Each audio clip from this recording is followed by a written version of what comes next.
Hello everyone and welcome back to the channel. As I mentioned in my last video, I got a bit distracted while finishing off my Termagants after visiting a Warhammer store. And the reason behind that visit was this box set. I bought this back on its release as a bit of an impulse buy and probably a bit of the fear of missing out syndrome as well. I'm really looking forward to eventually getting stuck into this, as I've had a bit of a soft spot for the Space Wolves despite the unflattering portrayal of Leslie in the Horus Heresy series of books, which I've also been working my way through. So with the FOMO taking hold and some spare cash to spend on some minis, I went ahead and bought this box set, despite having tried to stay away from the Legions models, just because of the amount of detail and fur that you normally get on them. That can be a little bit intimidating for a new painter like me. I really wanted to do the box set justice, so although I was still busy painting my Blood Angels army from the Leviathan box, I started to look at the Space Wolves paint schemes. Schemes I saw range from the standard base layer and highlight approach to using contrast paints and slap chop. The mini a month back then was the Space Wolf model, so I ventured into my local Warhammer shop to see if I could get one. Unfortunately, though, they went pretty quickly. So I spent some time talking to one of the staff members about what I wanted to try, and he showed me some overbrush techniques that he used on a spare model, and he gave that to me to take home to try for myself. I practiced on that model and wanted to try some more, so I ended up buying a pack of Grey Hunters, and with the YouTube tutorials I like the most, this is the result. So here we are then. These are the 5 Space Wolves, all painted slightly differently following different tutorials. I'm going to link to the tutorials I follow below so you can see how they're supposed to look, because, well, to be honest, I absolutely murdered some of them. It was good fun though, trying different techniques and paints, as I've always kind of followed the standard base layer and highlight method. That's the way they sort of teach you when you start off. This experiment meant buying a lot of dry brushes and a heap more paints, but hey, who doesn't like adding more paint to their collection? I bought some new technical paint as well for the bases, as I wanted the Space Wolves to have a nice kind of wintry look to them. And I think this is how I'm going to end up doing my Space Wolves army box. So let's take a closer look. Please try to not be too judgmental with this one. He was already quite heavily painted over in the store. And then after I primed in black again to have a go at slap chopping, some of the detail you can see around his Pyreblaster heat shield, for example, just lost some of the detail. But this was only meant to be a test to see if I could master a bit of slap chopping. This particular scheme was inspired by Nereal Miniatures tutorial. So once I'd slap chopped the model, I got a little bit carried away and wanted to finish off the model. So I completed him in the blood claws markings, which it also gave me a chance to try some freehand painting, which I hadn't done before. So I painted on the Heldry, on the pauldron and the knee.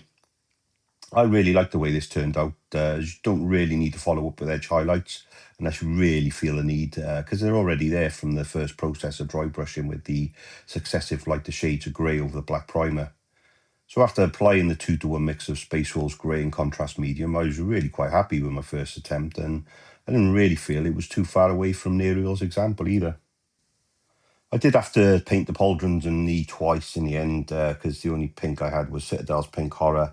I didn't tone it down enough for the white scar, so when the Imperial Fist contrast went on, it looked very orange. I did make a second mix of Pink Horror and White Scar that was much lighter, and although my wife, who acts as my quality control, although she doesn't paint, she said it still looked orange. I think it looked okay, so I moved on to finishing up details on the Aquila, paint that in my favourite Retributor armour, Reikland Flesh Shade combination. And then I did the Pyreblaster with the Balthazar Gold with a bit of lead belcher on the canister. And then did the base with Dawnstone and Agrax Earthshade wash over it, just to quickly finish it off, really. And then I picked out some of the rebar between the cracked concrete with lead belcher. And then the small intestinal looking splatter was done with a bit of Pink Horror and Blood for the Blood God technical paint. You may notice the heat shield on the Pyreblaster has a nice gloss look to it. I've started to get niche to maybe play 40k. And they recommend to protect your minis, because you're picking them up all the time, you give them a bit of varnish. So I bought some technical hard coat and Storm Shield varnishes. The heat shield was done in hard coat, as was the Aquila, while the rest of the model was varnished in Storm Shield. I was a bit concerned that the Storm Shield might affect the paint scheme, but it didn't in the end, and I really liked how the hard coat made the metallic surfaces pop as well. So it's probably something I'm going to look at doing going forward. Following this, it felt like a successful slap chop. I decided to buy a box of Grey Hunters and try some more. I nearly didn't show this one. I was really quite disappointed with it. Apologies to Nerial, as I really butchered my second attempt at his scheme. As I said at the start of the video, please check out his video link below so you can see how the scheme should look. My first slap chop on this model I felt was too light, so I stupidly repainted in black and started again. Only this time I massively under slap chopped the model, so when the 2-to-1 Space Wolves grey and contrast medium mix went on, he looked much darker, too dark in fact. My slap chop was poor, to be fair. I missed areas on the back of the thighs, back of the backpack. I know these areas should be in shadow, they just didn't look right. I got really frustrated because the first attempt came out so well, but I guess this is maybe the downside to slap chop. It's hard to get a good consistent finish, at least for a new painter like myself. So I went in with a much lighter shade of pink on the pauldron this time. It was almost white, so the yellow did come out much more yellow looking rather than orange. I did deviate a little bit from his paint scheme. On the previous model, I found his choice of Gagrak Sewer contrast paint a little too dark for my liking. So I just went back to my Mournfang Brown with Agrak's shade wash and then Skag Brown highlight. I really like how the gun strap came out with a small buckle detail as well. The Agrak's shade settled nicely on that as well to give a bit of shading. I have learned something new each time I've tried one of these new schemes. Things like the fur trophy on the belt, I use War Hipster's approach, which is some skeleton horde and then darker gore grunter fur to create the kind of pelt look. And then on the pauldrons, that was done in Black Templar. The inky sort of contrast paint does make it easier to draw the lines and gives you a nice smooth finish as well. Also found my new favourite gun casing colour, which is Lead Belcher with Basilicanum grey contrast. Gives a nice gunmetal look, and then I finished off some of the highlights with Stormhawk Silver. For the base, I used a Growling Earth crackle paint, and then create the ice pool effect, I used Frost Heart contrast paint, with a small dry brush of White Scar, and then some Pilar Glacier contrast over the rest, and finished off with some Valhalla Blizzard technical paint. As with the first model, decal went on with some microset and then sort of helped it dissolve it into the model with some microsol, and then just finished off some Lamia medium to give it a bit of more of a matte finish. I wasn't happy at the start of this, really not happy, and I came close to binning the model completely, but maybe having the first part of the process go so wrong made me determined to try and get a bit more detail. I know where I went wrong, and I'll come back to slap chop in the future maybe. War Hipster has some great tutorials on his channel, and when you do a search for paint schemes, his often appear. As with Nerial, I'm going to apologise to War Hipster in advance for completely murdering his scheme.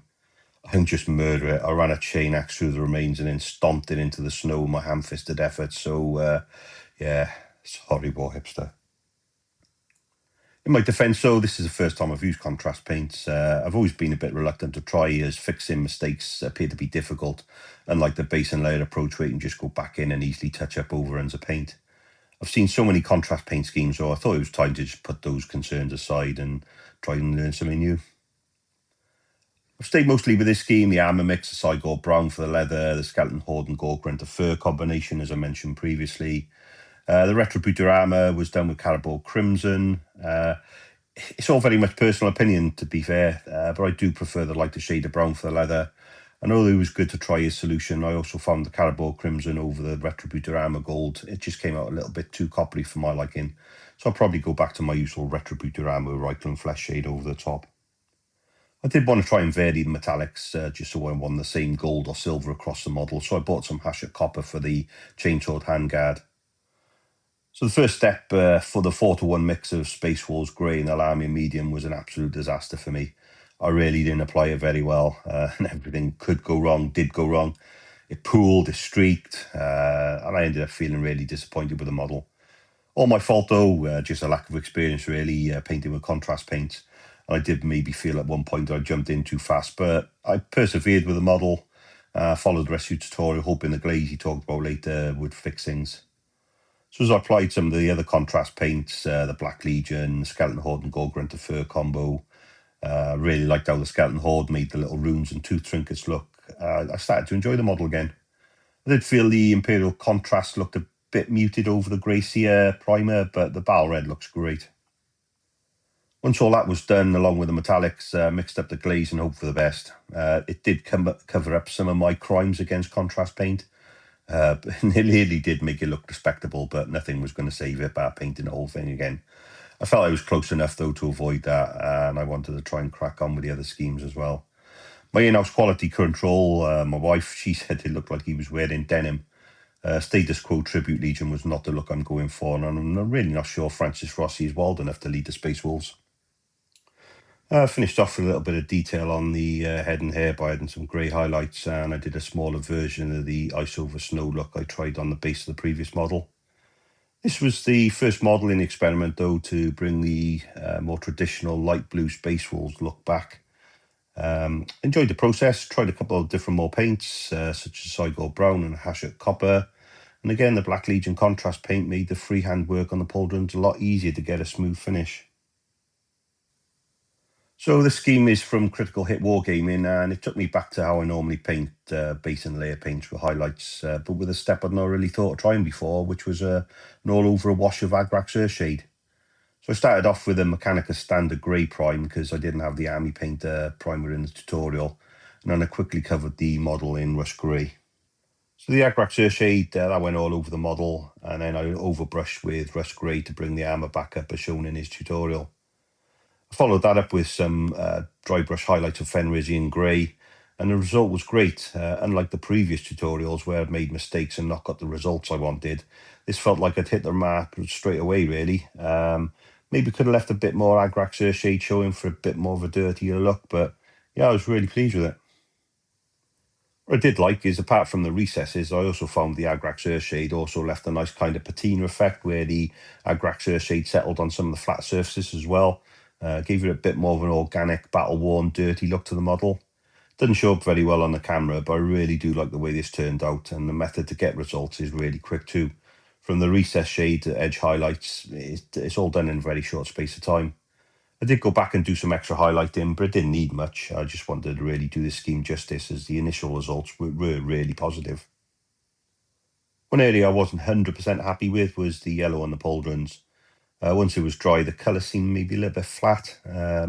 Also got a little bit of unwanted texture too. I don't know if it's an issue with this particular pot I have, maybe it's been sat around too long, but yellow is supposed to be very hard to get right. Once again, though, I used the Black Legion on the heraldry for the pauldrons. I'm learning with each model here and taking things forward, so continuing with that theme. I remember the nice glossy look from the Pyroblaster, so I used a bit of hard coat on the gem on the chest to give it a bit of a glassy look.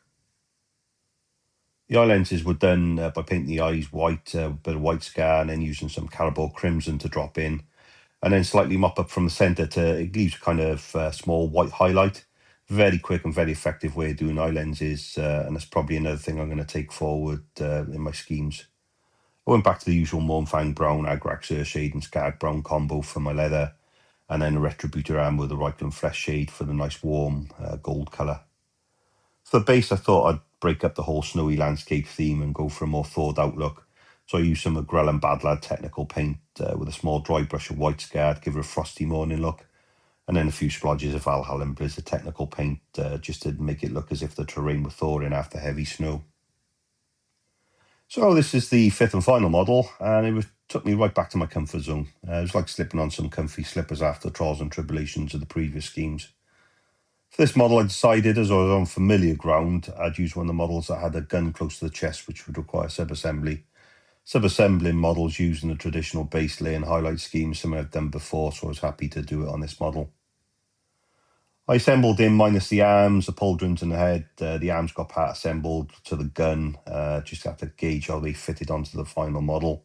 Left the pauldrons off as well, just so I could get right into the recess and give some good coverage, and also make sure I got any recess shading highlights done that maybe sometimes are made tricky with the pauldrons being in place.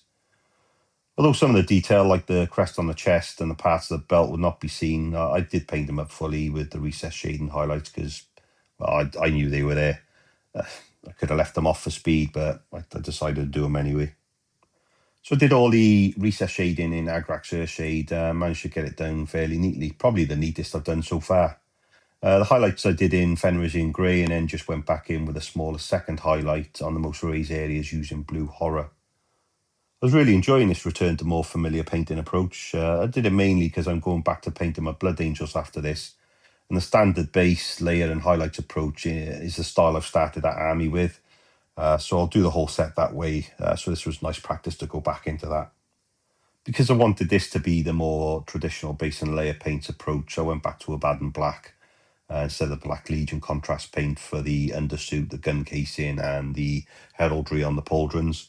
The metal part of the gun, well, that got my favourite new combo of Lead Belcher, Basilicanum Grey contrast paint that gives it that nice gunmetal look, and then picked out the edge highlights in Stormhost Silver. So with that done, the arms went back on, followed by the pauldrons.